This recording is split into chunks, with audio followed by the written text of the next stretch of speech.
Welcome back, Nucos, to another episode of Rising Stars. Now, a lot of y'all know BJ Bianchi as the breakout point guard from Arizona State, Michael Bianchi's older brother. Like I said in the last video, we was going to get more into, all of Jordan's brothers. Now, a lot of y'all may be wondering, wasn't BJ playing basketball at Arizona State? Whatever happened to BJ? Did he make it to the league? Did he go overseas? What happened to him? So today, we're going to be answering that question.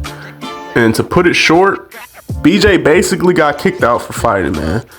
He was fighting teammates, getting into arguments with coaches, to the point where they nicknamed him Bam Bam. He was literally on some Draymond Jordan Poole shit, smacking up his teammates. Seeing that, no college basketball program was going to allow BJ to play. At least not off the starting lineup. And BJ was honestly tired of basketball at this point anyways. He could live vicariously through his brothers when it comes to basketball. So BJ took his own route. A route that he actually has been taking since middle school. Since the 6th grade, actually. And that route is actually boxing. So with BJ having been boxing since he was 12 years old, and basketball not really being an option anymore, he decided to go ahead and continue his amateur boxing journey and go ahead and put himself into the tournament to become a pro. And when I tell you he's better than I ever could imagine, I'm not lying to you. The boy was meant to box. And y'all finna see now. After blazing through the entire tournament, BJ was now at the final stop. Wagner also was blazing through the tournament. But BJ, he was going to show everybody that he was the best amateur out. Throwing combos left and right, being patient, getting a lot of counter shots, and using his range.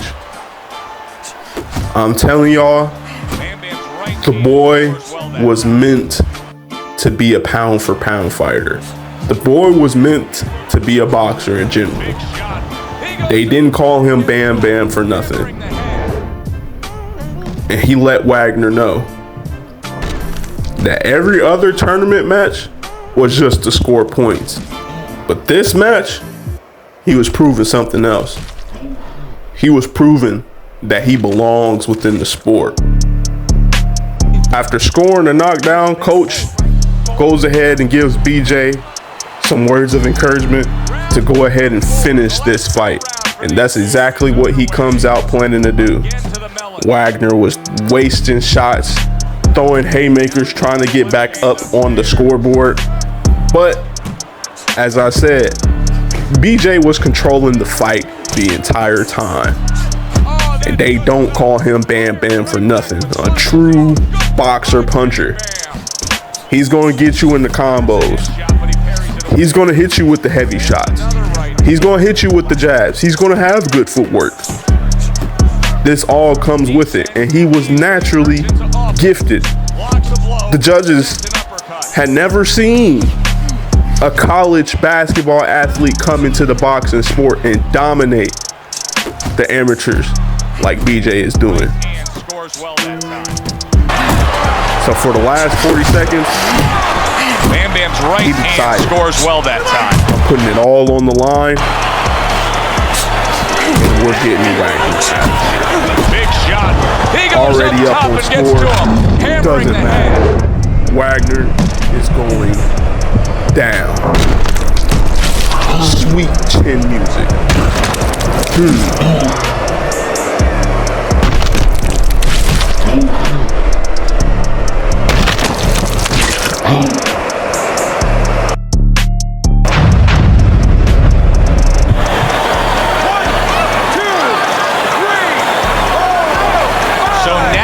question becomes, after that knockdown, Wagner even got back up. how does he survive? Bam Bam decided he's going to put him right back down. You got to start moving that head He automatically doesn't right care. now. You don't want to stay in the middle.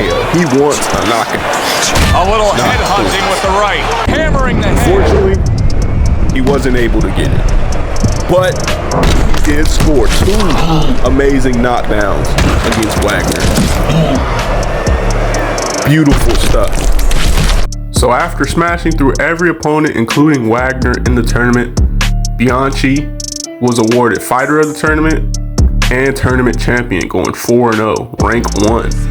And the only thing left to do was to schedule our first actual pro match as a prospect. So BJ went to start looking through the list to go ahead and decide who he wanted to fight.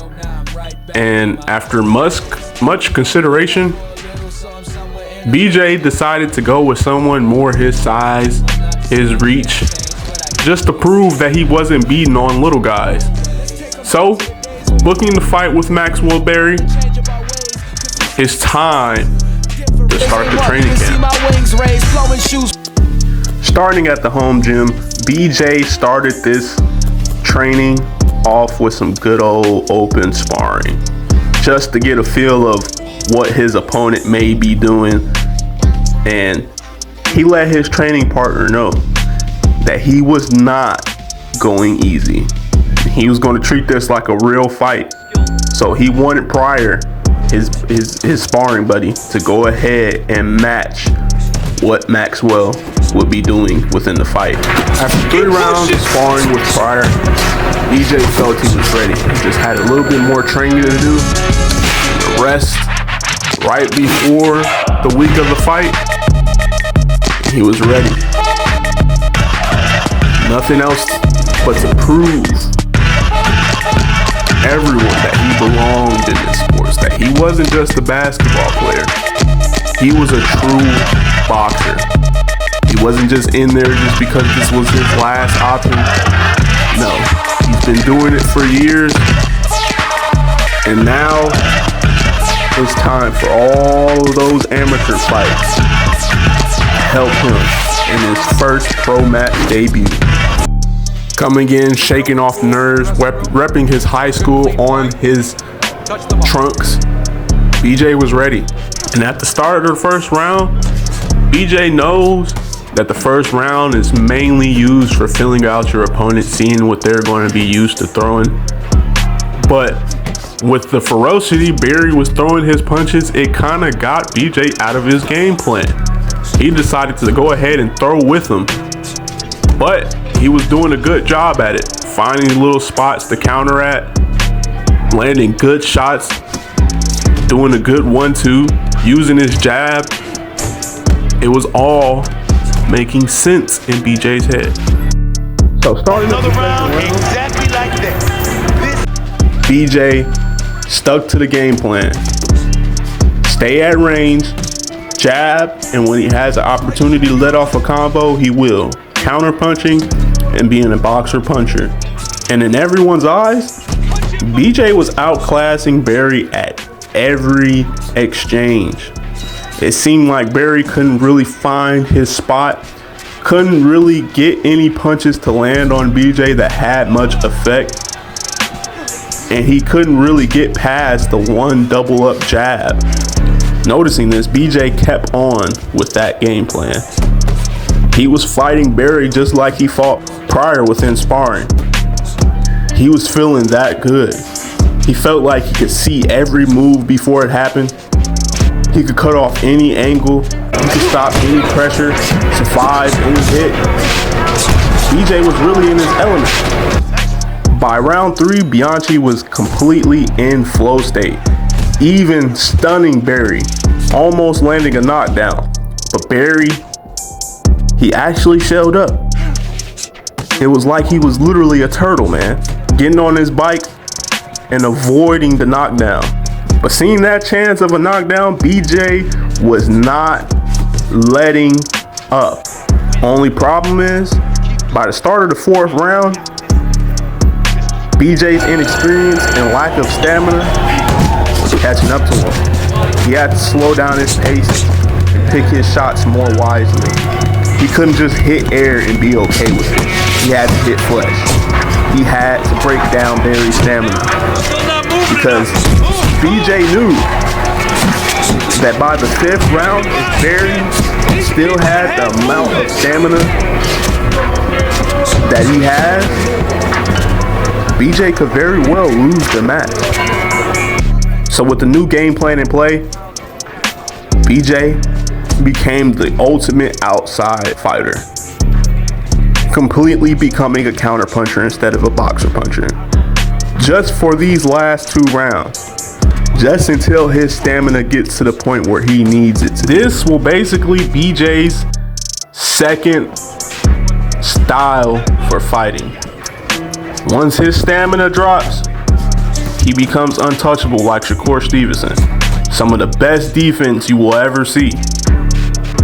But boxing isn't always peaches and rainbows. And Barry was going to make that very clear. Landing a vicious right hand to BJ, stunning him, making him get on his bike and shell up into defense. And Bam Bam was not prepared for it. But coming into the 5th round, BJ was determined to not let that happen again this match.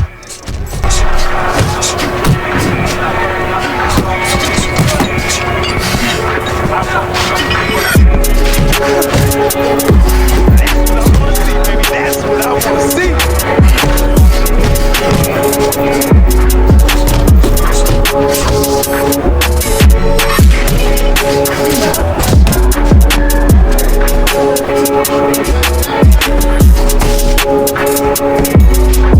I said, boxing isn't always peaches and rainbows.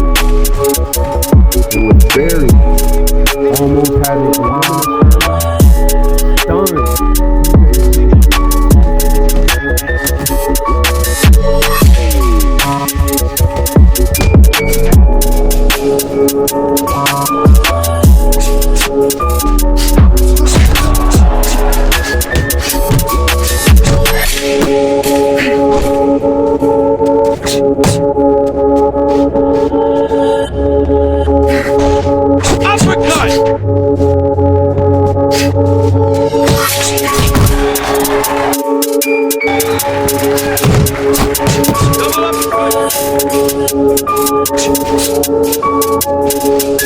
Looking good, baby. You're looking real good.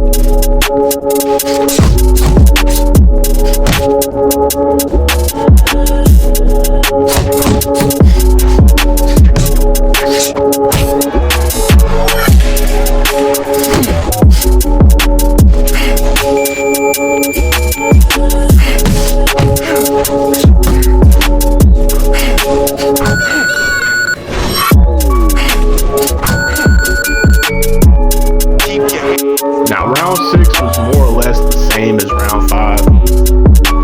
But BJ, feeling Barry's power, he understood what he had to do to finish off this match and to secure his win in the judges' eyes.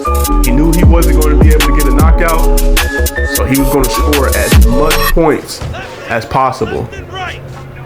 The name of the game, hit, don't get hit.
with the 6th round ending, it was left to the judges.